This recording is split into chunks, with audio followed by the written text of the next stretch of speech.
우리 가정에 자녀가 있습니다. 근데 그 자녀가 과연 우리 가정의 축복의 자녀일까요? 아니면 고통의 자녀일까요?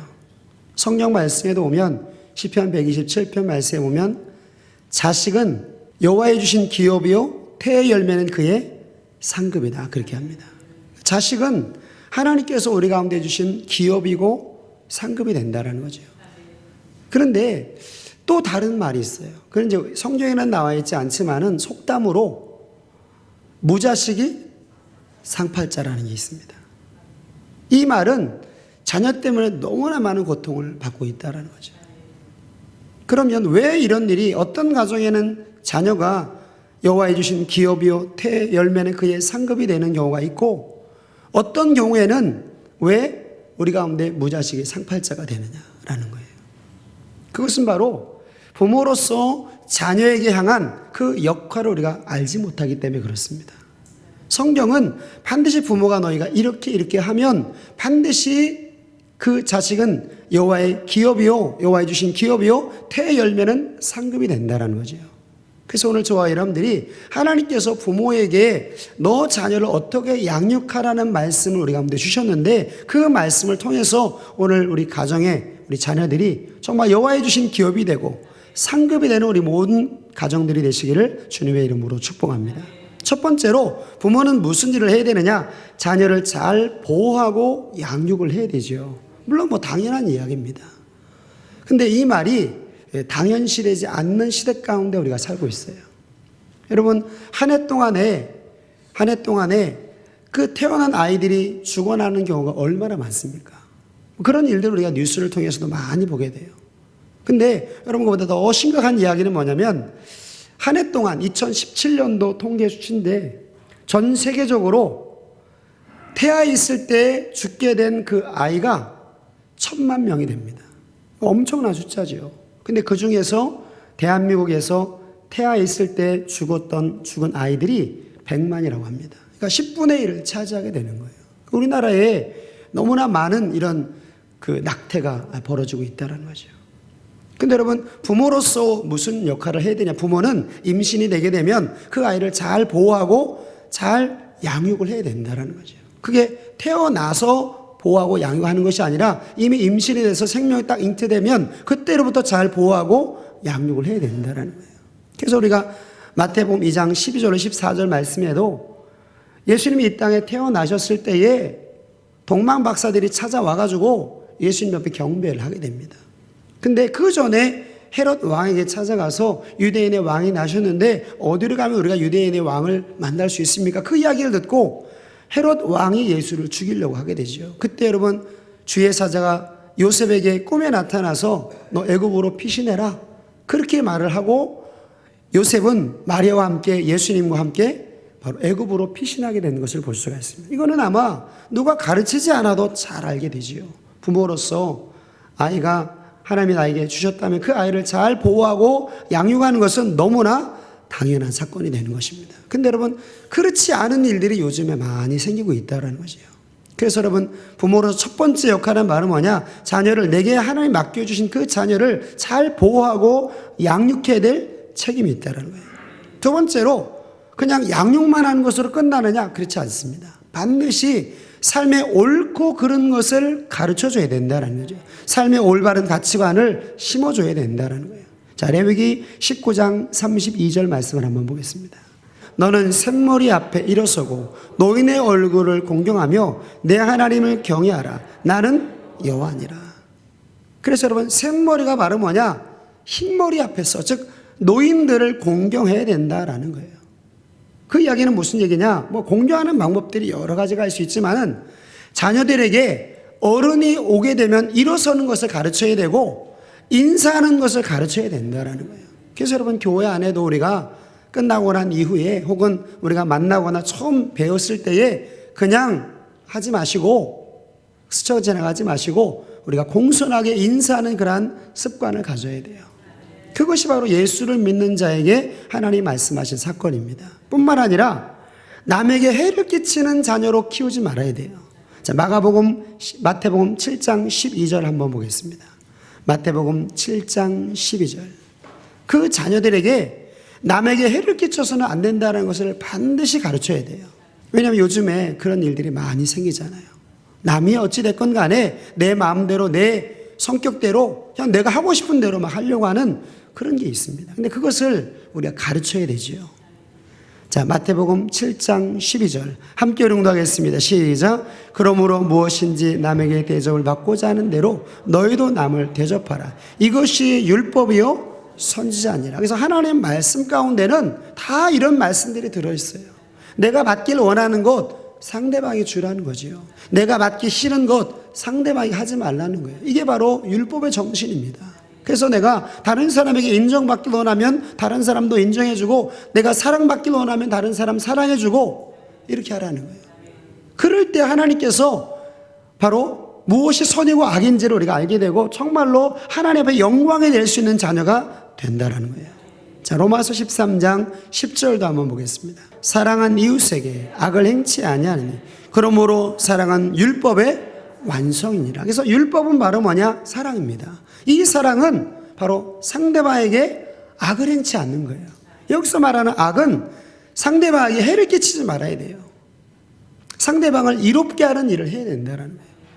그래서 여러분, 오늘 저와 여러분들이 이 양선을 우리가 잘 가르치는, 자녀들에게 가르치는 우리 모든 가정들이 되시기를 주님의 이름으로 축복합니다. 뿐만 아니라 남의 허물을 퍼뜨리지 않도록 가르쳐야 돼요. 자, 잠언서 20장 19절 말씀을 한번 보겠습니다. 잠언서 20장 19절. 이런 말씀들은 우리가 한 번만 읽으면은 우리가 다 알 수가 있어요. 왜? 이미 우리가 많이 들었던 말씀들이고, 또 우리가 행하고 있는 말씀들이고, 또 자녀들에게 우리가 가르치고 있는 말씀들이에요. 그렇기 때문에 우리가 한 번만 읽어도 우리가 잘 알 수가 있습니다. 그러나 이런 말씀들을 우리가 또 듣고 또 들어야 돼요. 왜? 나도 모르게 이런 실수를 범할 때가 굉장히 많습니다. 그래서 하나님의 말씀을 통해서 우리가 자꾸 돌이켜야 돼요. 자, 잠언서 20장 19절 함께 응답하겠습니다. 시작. 두루 다니며 한담하는 자는 남의 비밀을 누설하나니 입술을 벌린 자는 사기지 말지니라. 그래서 도로 다니면서 다른 사람의 허물을 자꾸 이야기하는 사람은 결국에는 사람과 사람 사이를 멀어지게 만드는 일을 하게 돼요.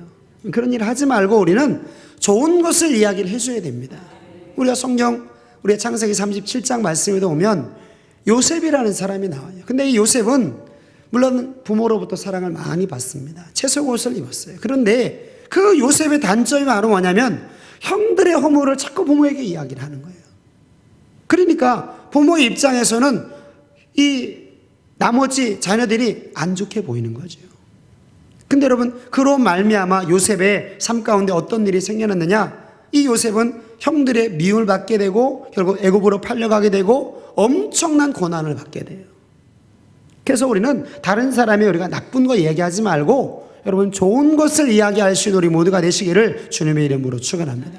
마태복음 7장 말씀에도 비판하지 말아라, 판단하지 말아라, 우리 가운데 말씀하죠. 왜? 그 비판이 나에게 비판으로 돌아와요. 그래서 다른 사람의 허물을 보기 이전에 우리는 내 허물을 보고 나를 바꾸는 우리 모두가 되어야 될 줄로 믿습니다. 하나님이 다른 사람의 허물을 보여주신 것은 나를 바꾸라고, 나 조심하라고 하나님이 그렇게 말씀하신 거예요. 그래서 그 허물을 가지고 다른 사람을 욕을 하기 이전에 우리는 스스로를 잘 반성하셔서 우리 하나님 말씀으로 돌이키는 우리 모두가 되어야 된다는 거예요.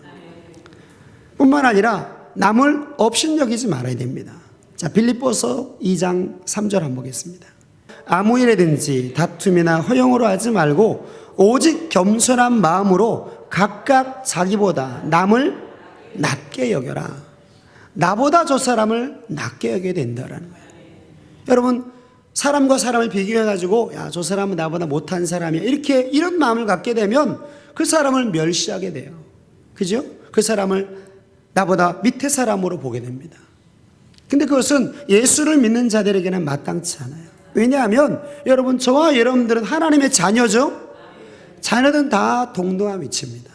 그렇기 때문에 야, 내가 저 사람보다 나아, 내가 저 사람보다 높아, 이런 마음을 갖지 말라는 거예요. 우리는 그리스도 안에서 한 형제요 자매다, 그렇게 말씀합니다. 그래서 우리는 각 지체들입니다.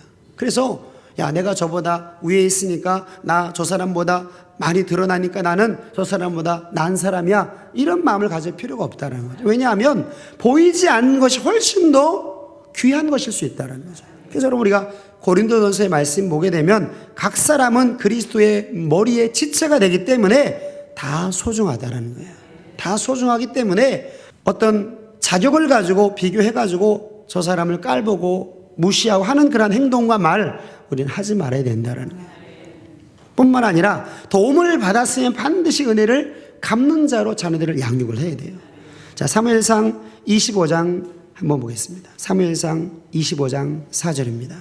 다윗이 광야에 있어서 나발이 자기 양털을 깎는 다음을 들은지라 다윗이 10소년을 보내며 그 소년들에게 이르되 너희는 감밀 올라가 나발에게 이르러 내 이름으로 그에게 문안하라. 이게 무슨 얘기냐면 다윗이 지금 사울에게 쫓겨서 도망을 가고 있습니다. 근데 이 갈멜이라는 지역에서 이 나발이라는 사람 이야기를 들었어요. 근데 예전에 다윗과 나발은 어떤 관계였느냐? 다윗의 진을 치고 있을 때에 나발의 양들이 옆에 있었습니다. 그래서 다윗으로 말미암아 이 나발이 많은 도움을 받았어요. 그리고 해를 끼치지도 않았습니다. 그러면 나발의 입장에서는 다윗을 알고 있고 다윗으로부터 은혜를 받은 자였다라는 거죠. 그래서 지금 다윗이 보낼 때에 야, 다윗이 너에게 보냈다, 그렇게 이야기를 하라는 거죠. 왜? 예전에 도움을 받았던 사람이었다라는 거예요. 근데 여러분, 지금 이렇게 쫓기는 가운데서 이 나발에게 찾아가서 도움을 요청을 할 때에 반드시 그 은혜를 갚는 자가 내리죠. 근데 나발이 어떻게 합니까? 그거를 무시해버려요. 그리고 모욕하는 말로 다윗의 신하들을 돌려보냅니다. 자, 9절입니다. 9절 함께 응답하겠습니다. 시작. 다윗의 소년들이 가서 다윗의 이름으로 이 모든 말을 나발에게 고하기를 마침에 나발이 다윗의 사원들에게 대답하여 가라되 다윗은 누구며 이새의 알들은 누구뇨? 그들의 각기 주인에게서 억지로 떠나는 종이 많도다. 내가 어찌 내 떡과 물과 내 양털 깎는 자를 위하여 잡은 고기를 가져 어디서인지 알지 못하는 자들에게 주겠느냐 한지라. 그러니까 지금 완전히 무시한 거죠. 예전에 받았던 은혜를 다 무시하고 현재의 형편만 보고 아, 지금 쫓기는 사람이니까 무시해도 돼 해가지고 모욕한 말을 하게 되죠. 근데 여러분, 이것으로 말미암아 어떤 일이 생기게 되느냐? 결국엔 다윗이 화가 나가지고 이 나발을 죽이려고 그래요. 근데 이 아내였던 아비가일이라는 사람을 통해서 그것이 이제 잘 수습이 됩니다.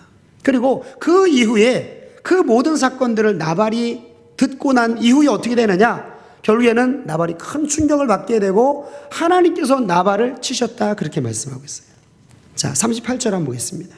한 열흘 후에 여호와께서 나발을 치심에 그가 죽으니라.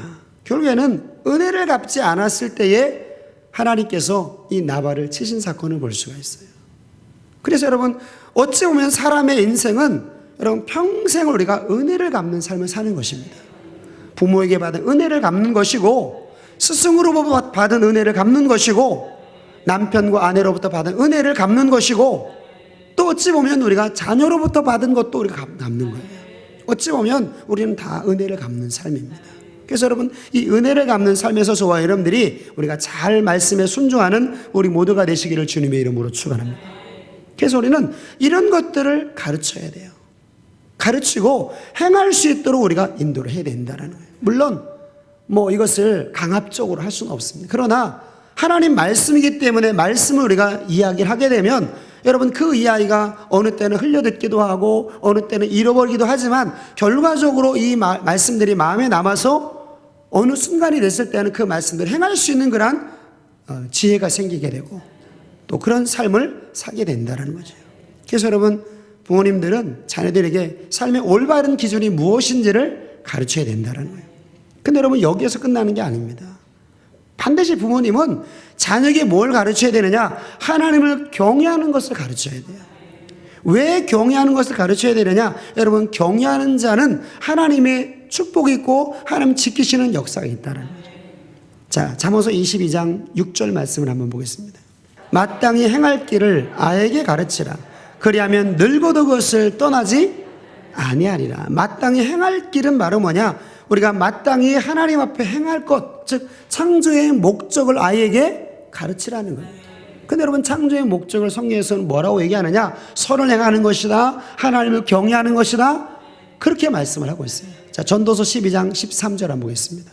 일의 결국을 다 들었으니 하나님을 경외하고 그 명령을 지킬지어다.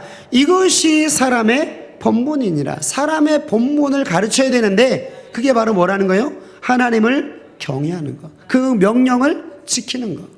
이거를 부모가 가르쳐야 된다는 거예요. 여러분, 이 이야기를 했던 사람은 바로 누굽니까? 이스라엘의 세 번째 왕이었던 솔로몬 왕이죠. 솔로몬은 어떤 사람이었느냐? 다윗의 아들로서 가장 지혜로운 왕 중에 왕이었던 사람이 바로 솔로몬 왕이었습니다. 그런데 이 솔로몬이 자기 눈이 원하는 것, 자기 권력을 가지고 행할 수 있는 모든 것들을 솔로몬이 행했어요. 근데 솔로몬이 깨달은 세 가지가 있습니다. 그가 노년의 때에 하나님 앞에 그 지혜를 가지고 깨달은 세 가지가 바로 뭐냐? 세상에는 만족이 없다라는 거예요. 여러분, 솔로몬은 자기 눈이 원하는 것을 다 행했어요. 전도서 2장 10절 말씀에 보면 여러분, 자기 눈으로 보는 것, 원하는 것을 다 할 정도면은 여러분, 그거는 세상을 한 손에 쥐고 있다라는 거예요. 권력을 가지고 있다라는 것입니다. 그리고 그걸 행할 수 있는 지혜도 그의 삶 가운데 있었다라는 거예요.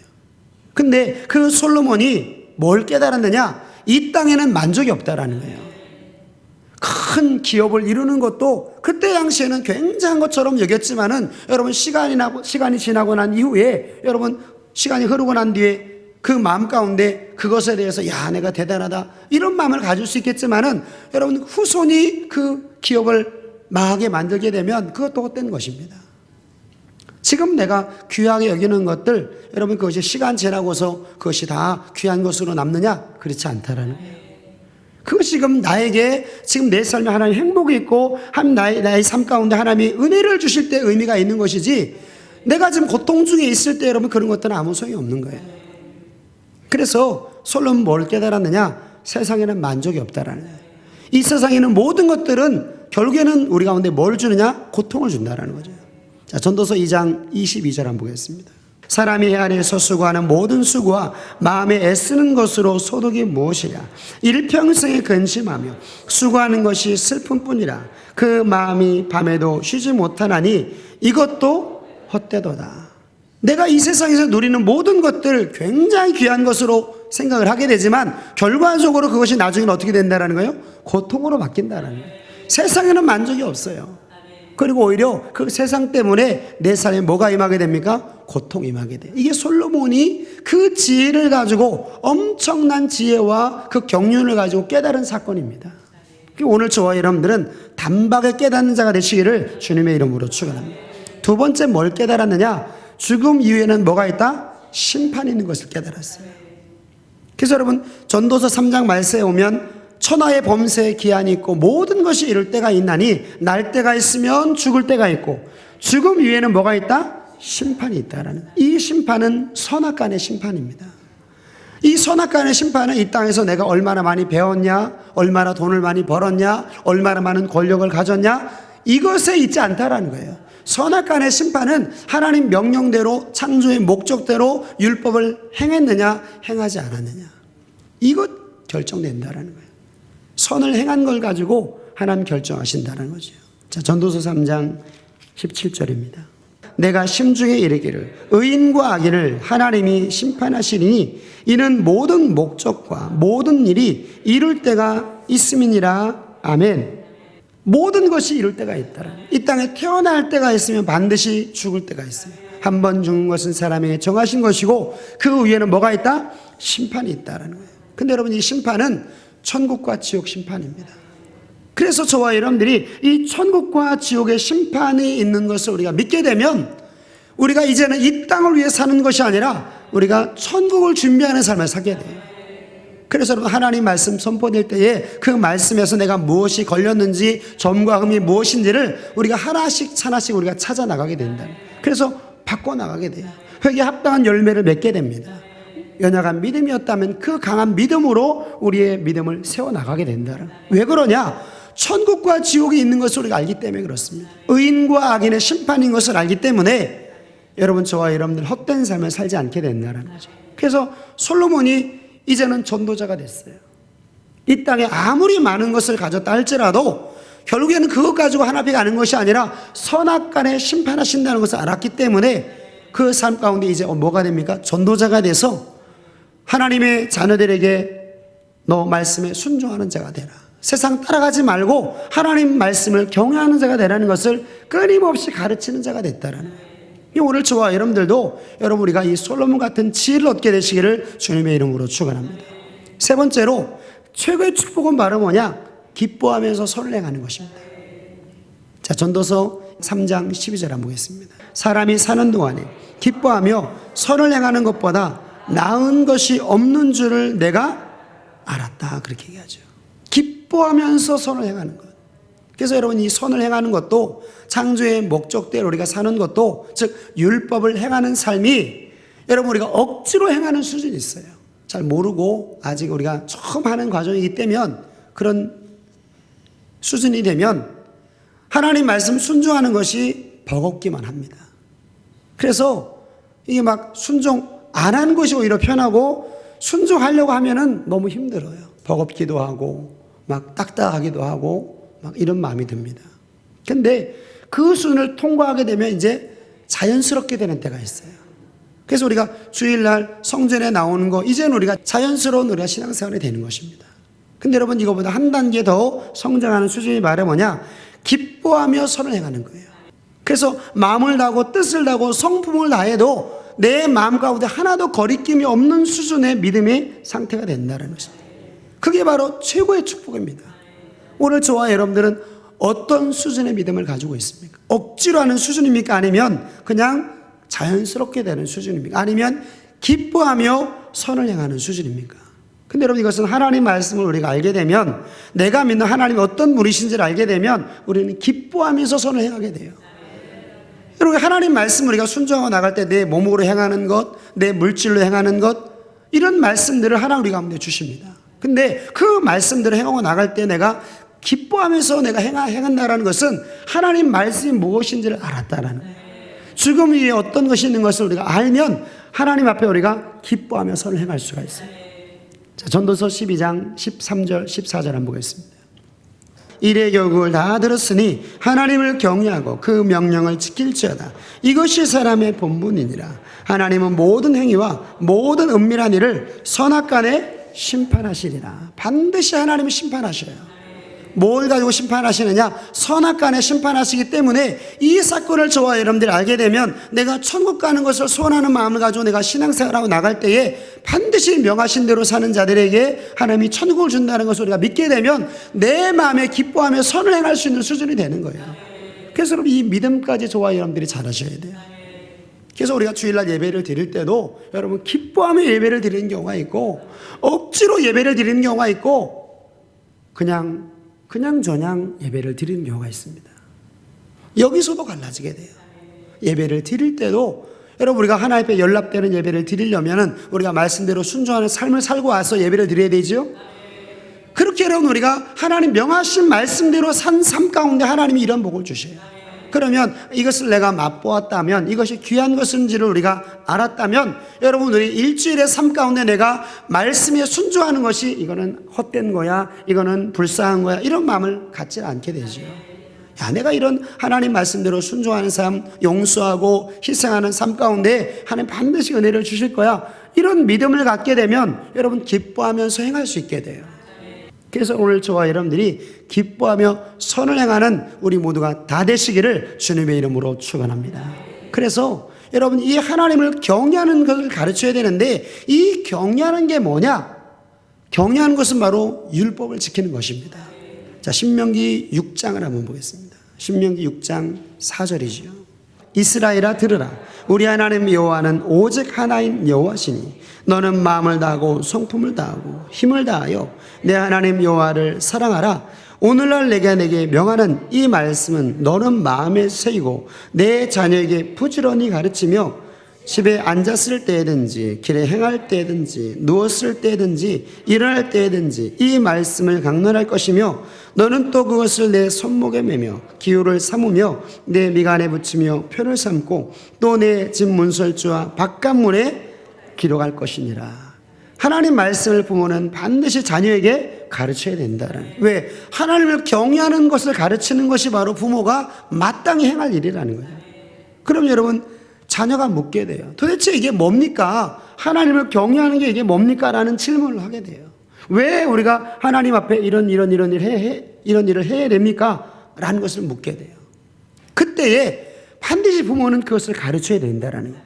이 일을 하게 되면 반드시 너의 삶을 축복하시고 반드시 너 영혼 천국으로 인도하신다라는 것을 가르쳐야 된다는 거죠. 자, 신명기 6장 20절 한번 보겠습니다. 후일에 내 아들이 내게 묻기를 우리 하나님 여호와의 명하신 증거와 말씀과 규례와 법도가 무슨 뜻이냐 하거든 너는 내 아들들이 이르기를 우리가 옛적 애굽에서 바로의 손이 되어 종이 되었더니 여호와께서 권능의 손으로 우리를 애굽에서 인도하여 내셨나니 곧 여호와께서 우리의 목전에서 크고 두려운 이적과 기사를 애굽과 바로와 그 온 집에 베푸시고 우리 열조에게 맹세하신 땅으로 우리에게 들어가게 하시려고 우리를 거기서 인도하여 내시고 여호와께서 우리에게 이 모든 규례를 지키라 명하셨으니 이는 우리로 우리 하나님 여호와를 경외하여 항상 복을 누리기 위하심이며 또 여호와께서 우리로 오늘날 같이 생활하게 하려 하심이니라. 아멘. 반드시 가르치게 되면 묻게 돼 있어요. 왜 내가 이걸 지켜야 됩니까? 이게 도대체 무슨 뜻입니까? 라는 것을 질문하게 돼 있다는 거죠. 그러면 여러분 부모님들은 반드시 하나님의 교례와 법도를 가르쳐야 돼요.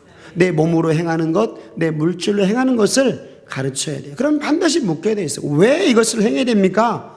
왜 이렇게 꼭 해야 됩니까? 라는 것을 묻게 돼요. 그때에 하나님 말씀을 통해서 결과를 가르쳐 주라는 거죠. 자, 24절 한번 보겠습니다. 여호와께서 우리에게 이 모든 규례를 지키라 명령하셨으니 이는 우리로 우리 하나님 여호와를 경외하여 항상 복을 누리게 하기 위하심이며 항상 복을 얻게 하기 위해서 하나님이 이 말씀 우리 가운데 주셨다는 거죠. 그러면 이 말씀을 자녀에게 물론 들을 때도 있고 안 들을 때도 있죠. 그러나 계속 가르치라는 거예요. 듣기 싫다고 해서 입 닫지 마시고 계속 가르쳐야 된다는 거예요. 15절입니다. 너희 중에 계신 너희 하나님 여호와는 질투하시는 하나님이신즉 너희 하나님 여호와께서 내게 진노하사 너를 지면에서 멸절시킬까 두려워하노라. 너희가 맞서여 시험하던 때과 같이 너희 하나님 여호와를 시험하지 말고 너희 하나님 여호와께서 내게 명령하신 명령과 증거하신 것과 규례를 삼가 지키며 하나님 말씀을 지키게 해야 된다는 거예요. 여러분 하나님 말씀 우리가 너무나 잘 알잖아요. 하나님 말씀대로 순종한 삶과 순종하지 않은 삶의 결과는 우리가 너무나 잘 알고 있어요. 그렇기 때문에 내 자녀가 하나님 앞에 복을 받기를 원한다면 여러분 우리는 자녀에게 복을 받는 방법을 가르쳐야 돼요. 저주받지 않는 방법을 가르쳐야 됩니다. 그게 바로 율법이에요. 그게 바로 하나님을 경외하는 것입니다. 여러분 부모로서 자녀가 다 잘 되길 원해요. 근데 잘 되길 원하는 마음은 있지만은 어떻게 해야지만이 잘 되는 방법을 모른다라는 거예요. 근데 여러분 오늘 성경은 우리 가운데 분명히 말씀하죠. 항상 복을 받는 방법. 질투하신 하나님으로부터 우리가 고통받지 않는 방법이 바로 뭐냐? 하나님을 경외하는 것입니다. 그래서 내 자녀가 잘 되길 원하면 부모로서 마땅히 자녀에게 하나님을 경외하는 법을 가르쳐야 돼요. 율법을 가르쳐야 됩니다. 물론 들을 때도 있고 안 들을 때도 있어요. 그죠? 여러분 저도 주의 종으로서 여러분들에게 하나님 말씀을 가르칩니다. 근데 여러분들도 하나님 말씀을 지킬 때가 있고 안 지킬 때가 있어요. 그러면 여러분들이 안 지키는 거 보고 야 내가 얘기해도 소용없어.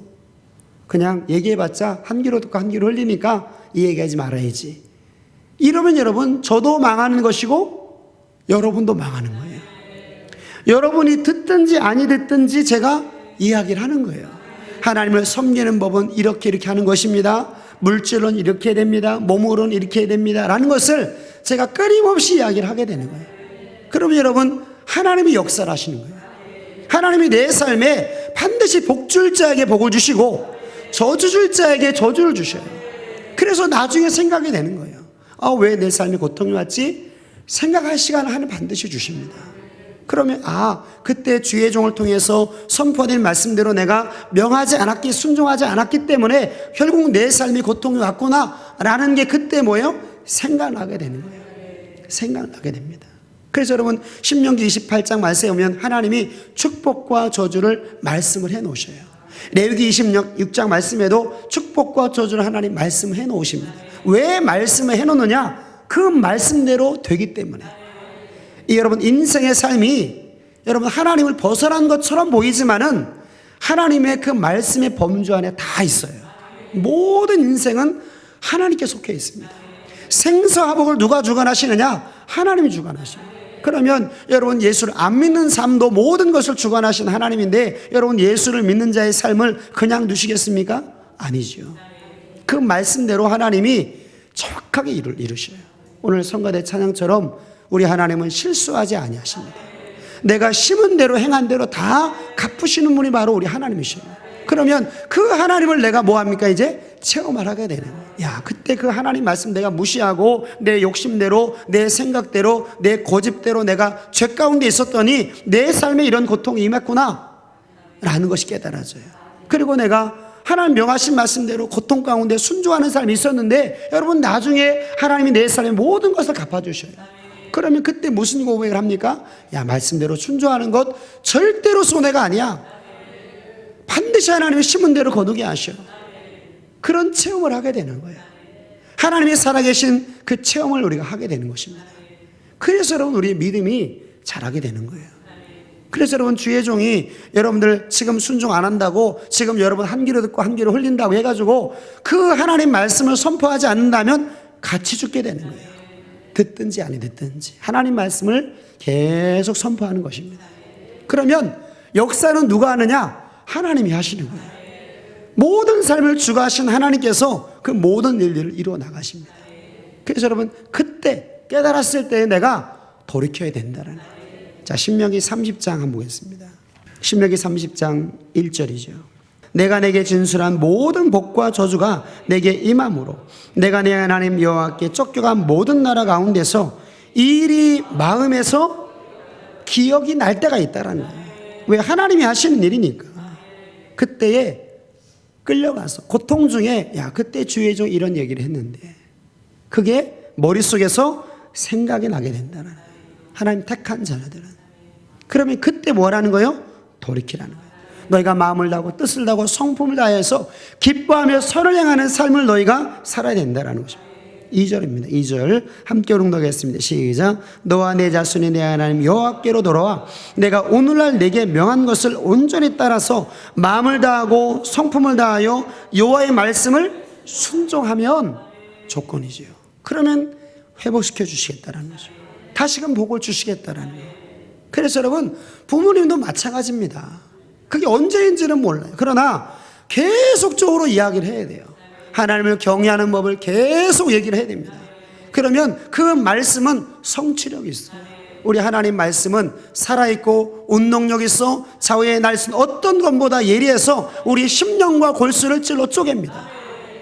반드시 내 삶에 드러나게 돼 있어요.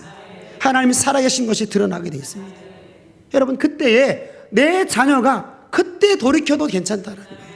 근데 그때 가서 내가 무엇을 어떻게 해야 되지? 이거를 모르게 되면 여러분 영영 기회가 없는 거예요.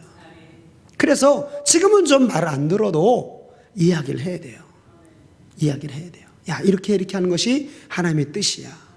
거기다가 우리의 경험을 또 이야기를 해야 되는 거죠. 하나님 앞에 내가 이렇게 불순종했더니 이런 고통 받았어. 이렇게 내가 순종했더니 하나님 이렇게 나를 인도하셨어. 이 이야기를 여러분 자녀들에게 이야기를 하는 거예요. 그러면 그게 깊이 박힌 못이 되는 거예요. 결국에는 그 자녀도 누구를 의지하게 됩니까? 하나님을 의지하게 되고 하나님을 경외하게 되는 거예요. 이게 부모로서의 역할이에요. 그냥 돈 달라고 해서 돈만 주고 그냥 원하는 거 다 해주는 게 부모가 아니라 그 자녀가 마땅히 행할 것이 무엇인지를 가르쳐주는 게 부모라는 거예요. 그것을 부모가 해야 됩니다. 왜? 다른 곳에서는 이것을 행할 수 있는 데가 없어요. 여러분 24시간 어릴 때는 24시간 함께 있어요. 그리고 가장 부모가 자녀를 잘 알게 됩니다.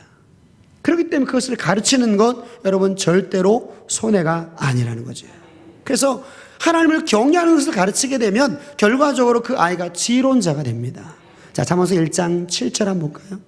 여호와를 경외하는 것이 지식의 근본이오늘 미련한 자는 지혜와 훈계를 멸시하느니라. 하나님을 경외하는 것이 바로 뭐다? 지식의 근본이고 지혜의 근본이 된다는 거죠. 자, 잠언서 9장 10절도 한번 볼까요? 여호와를 경외하는 것이 지혜의 근본이요 거룩한 자를 아는 것이 명철이니라. 지혜로운 자, 명철한 자는 바로 뭐냐? 하나님을 알고 하나님을 경외하는 자가 지혜로운 자요 명철한 자가 된다는 거죠. 그래서 이것을 자녀에게 가르쳐야 돼요. 뿐만 아니라 여러분 이것을 가르치게 되면 재앙을 만나지 않게 되죠. 견고한 의뢰를 하나님 얻게 만들어 주셔요. 여러분 이 놀라운 축복을 부모님들은 자녀들에게 가르쳐야 돼요. 이 땅에도 복을 받게 만들고 결국에 영원한 천국 백성 되는 그 놀라운 축복이 하나님을 경외하는 데 있어요. 그래서 저는 요즘에 더 이게 마음이 와닿아요. 제 마음 가운데 와닿습니다. 야, 정말 그렇구나. 하나님을 경외하는 것, 하나님의 규례 법도를 지키는 것 절대로 손해가 아니구나. 제가 깨닫게 되는 거예요. 아마 그런 믿음을 가지신 분들이 아마 여기 많이 계실 줄로 압니다. 그래서 이 부모님들은 바로 자녀들에게 하나님을 경외하는 것을 부지런히 가르쳐야 돼요. 부지런히. 자, 그런데 이 부모가 자녀에게 이렇게 경외하는 것을 가르칠 때에 방법이 있습니다. 어릴 때는 어떻게 가르쳐야 되느냐? 칭찬과 매로 가르쳐야 돼요. 칭찬과 매로. 자, 잠언서 22장 15절 한번 볼까요? 아이의 마음에는 미련한 것이 얽혔으나 징계하는 채찍이 이를 멀리 쫓아내리라. 그래서 이 분간이 안 돼. 선악을 분별을 못하게 되는 거죠. 그래서 그것을 채찍을 통해서 이게 아니구나, 이거를 만지게 되면 이렇게 행하게 되면 나에게 고통이 오는구나 라는 것을 채찍을 통해서 분리를 시켜줘야 돼요. 미련한 것을. 이게 바로 어릴 때 해야 할 일들입니다. 자, 잠언서 13장 24절도 한번 볼까요? 초대를 참아 못하는 자는 그 자식을 미워함이라. 자식을 사랑하는 자는 근실이 징계하느니라. 자녀를 사랑하는 자는, 부모는 자녀를 뭐 한다라는 거예요? 징계하고 채찍질을 하게 된다는 거죠. 그래서 어린 아이 때는 칭찬과 매로 가르쳐야 돼요. 잘하면 칭찬해주고 잘못했을 때는 매를 대야 됩니다. 꾸중을 해야 돼요. 이야기를 해줘야 됩니다. 그래야지만이 무엇이 선이고 악인지를 알 수가 있어요. 근데 여러분 이게 이제 어릴 때는 그렇게 칭찬과 매로 하게 되지만 이제 나이가 어느 정도 들게 되면 청소년기나 이렇게 되게 되면 그게 사실은 쉽진 않아요. 그럴 때는 어떻게 되느냐? 여러분 본을 보여줌을 통해서 인도를 해야 돼요. 즉 감동으로 인도를 해야 됩니다. 이게 바로 부모의 역할입니다. 그래서 하나님을 경외하는 것을 가르치게 되면 여러분 그 경외하는 거 쉽게 되질 않아요. 왜냐하면 우리도 잘 안 됐잖아요. 그죠? 부모님들도 잘 안 됐잖아요. 그죠? 그러니까 자녀가 안 되는 거는 당연한 것입니다. 그런데 부모가 먼저 말씀에 순종하고 하나님을 경외하는 것을 보여주고 이야기를 해야 된다는 거예요. 그럴 때 자녀가 감동이 돼서 따라하게 된다는 거죠. 자, 에베소서 6장 4절 한번 보겠습니다. 또 아비들아 너희 자녀를 노엽게 하지 말고 오직 주의 교양과 훈계로 양육하라. 주의 교양과 훈계로 양육을 해야 되는데 여기 보니까 뭐라고 되어 있어요? 자녀를 노엽게 하지 말라는 거예요. 그럼 왜 자녀가 노엽게 되느냐? 부모는 하나님 말씀대로 순종하지 아니하면서 자녀에게 일방적으로 요구를 하게 되는 거예요. 그러면 자녀의 마음 가운데 이 분노하는 마음이 생기게 됩니다. 분노하는 마음. 그래서 노여하게 되는 일들이 생기게 되는 거예요. 그러면 여러분 자녀도 같이 하나님을 경외하는 삶을 살게 만들려면 부모님 먼저 뭐 해야 돼요? 말씀에 순종하셔야 돼요. 이게 힘든 것입니다. 어떻게 보면 차원이 훨씬 높은 거죠. 매를 통해서 하는 거는 쉽게 할 수가 있어요. 그러나 여러분 그 자녀가 이제 선악을 분별하고 이렇게 판단할 수 있는 나이가 되면 여러분 부모가 하란다고 해서 다 하지 않습니다. 키워보셔도 다 알고 계시죠? 그래서 여러분 농사 가운데 제일 힘든 농사가 바로 뭐예요? 잘하시는 기죠. 그리고 안 되는 게 몇 가지가 있는데 그 중에 한 가지가 자식이에요. 자식. 내 마음대로 안 되는 게 몇 가지가 있어요. 자식이 내 마음대로 안 된다라는 거예요. 자식이. 여러분, 자식이 내 마음대로 안 되는 게 당연한 거지요. 나도 내 마음대로 안 되는데 어떻게 자식이 내 마음대로 됩니까? 그러니까 내가 먼저 하나님 말씀대로 순종한 삶이 있어야 돼요. 그리고서 자녀를 인도를 해야 됩니다. 나는 세상 바라보고 나는 여전히 세상 물질, 명예, 쾌락을 쫓아가면서 야, 너 신앙생활 잘해. 말이 돼요? 안 돼요? 안 됩니다. 그런 일을 하게 되면 자녀가 그것을 부모의 삶을 보고 그 이야기를 하는 것을 보면 부모님 먼저 잘하십시오. 이렇게 나오게 돼요. 그러니까 자녀의 마음에 노여움을 주게 되는 일들이 나타나게 되는 거예요. 그래서 여러분, 저와 여러분들의 우리 신앙 가운데 우리 가정, 믿음의 가정으로 잘 서기 위해서 우리가 자녀를, 하나님을 경외하는 자녀를 만들어야 되는데, 그 자녀를 경외함으로 만들기 이전에 내가 먼저, 부모가 먼저 하나님을 경외하는 삶을 살아야 된다는 거예요. 몸으로 행하는 것, 물질로 행하는 것 먼저 살아야 된다는 것입니다. 그럴 때 그 이야기를 하고 나가게 되면 그 자녀들도 뭐 당장은 순종 못할 수 있어요. 그러나 계속적으로 순종하는 그 환경을 만들어주고 권면하게 되면 결과적으로 따라오게 되어 있습니다. 자, 골로새 3장 21절 말씀 한번 보겠습니다. 아비들아, 너희 자녀를 경록해 말지니 낙심할까 함이라. 그래서 여러분, 부모가 먼저 하나님 말씀에 순종하고 그 순종하는 삶, 경외하는 삶을 가르쳐야 된다는 거예요. 그러니까 여러분, 이런 말씀들을 통해서 우리는 내가 먼저 순종해야 된다는 것을 깨달아요. 교회도 마찬가지죠. 여러분, 주의 종이 먼저 순종하고 이야기를 하게 되죠. 주의 종이 말씀 순종 안 하고 기도하지 않고, 여러분 그렇게 한 상태에서 여러분들한테 순종하십시오, 기도하십시오 그러면 여러분들이 생각할 때는 목사님 먼저 하십시오 이렇게 나와요. 그럼 여러분의 마음 가운데 노여운 마음이 생기게 되는 것입니다. 그 마음을 우리는 가정에서도 그대로 끌고 와야 돼요. 내가 먼저 순종해야지만이 우리 자녀들이 내 말을 듣는구나. 하나님이 그렇게 만들어 놓으신 거예요. 그렇기 때문에 여러분, 자녀를 탓하기 전에 먼저 누구를 봐야 됩니까?